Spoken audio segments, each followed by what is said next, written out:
On our wedding night, my wife Sarah wouldn't let me touch her. She said she was exhausted and asked me to wait, but every single night, she'd sneak down to the basement in the middle of the night. When she came back, she'd always shower, and there was this weird, creepy smell on her. I asked what she was doing down there. She said yoga. Yoga? At 2 a.m.? I couldn't take it anymore. One night, I followed her down. She caught me, spun around, grabbed my pajama collar, and yelled, "Get back upstairs. You can't go down there, or we're done. I want a divorce." I held onto the railing, shaking with anger. My parents bought us this house as a wedding gift. This is my home. Why can't I go into my own basement? Who does she think she is? I took a deep breath. Sarah, is that any way to talk to me? She still had a death grip on my collar. Her fingers were crazy strong. Mark, let's go upstairs. I'll explain everything in the bedroom. You can't tell me here? I pointed at the pitch-black basement. Why can't I go down? Don't I deserve to know? I'm doing yoga. It's my private space. It's not ready yet. She moved down a few steps, blocking my way. Why not? Because the timing's not right. When it's ready, I'll show you. I promise. My gut churned. I forced myself to stay calm. Fine, but did you have to snap at me like that?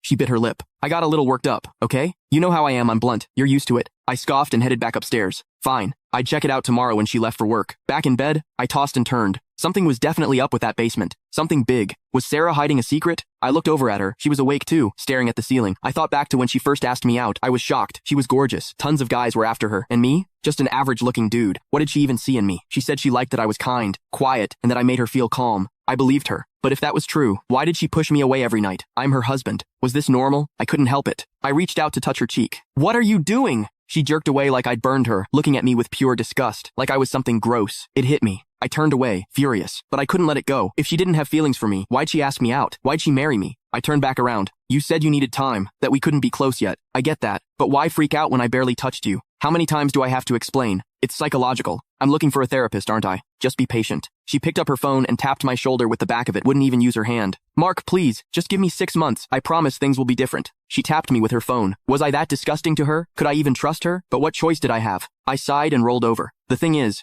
I'd given her everything. From day one, I did whatever she wanted. She liked jewelry. I bought her expensive necklaces. She wanted to travel. I took her everywhere. She mentioned investing. I helped her learn finance. I gave her everything I had. And this is what I got after the wedding. It all had to be connected to that basement. I had to find out what was going on. Morning came. I made her favorite breakfast like always. She stayed cold, eating in silence. Felt like I was her maid, not her husband. After breakfast, I drove her to work. We both worked in sales at Serenity Scents, a perfume company. After I parked, she walked into the building. Once she was gone, I told the coworker I had to step out and left. I didn't take my car, grabbed a cab instead. I unlocked the front door, rushed through the living room, and headed straight for the basement. When I got there, I froze. The door was different. It had been swapped out for a reinforced door with a combination lock. No code, no way in. I pulled out my phone, snapped a picture, and started Googling how to crack this kind of lock. What are you doing? Sarah's voice came from the top of the stairs. She'd followed me home. She practically ran down the steps and slapped me hard across the face. What did I tell you? You hit me? You can find the full story in my bio. It's free.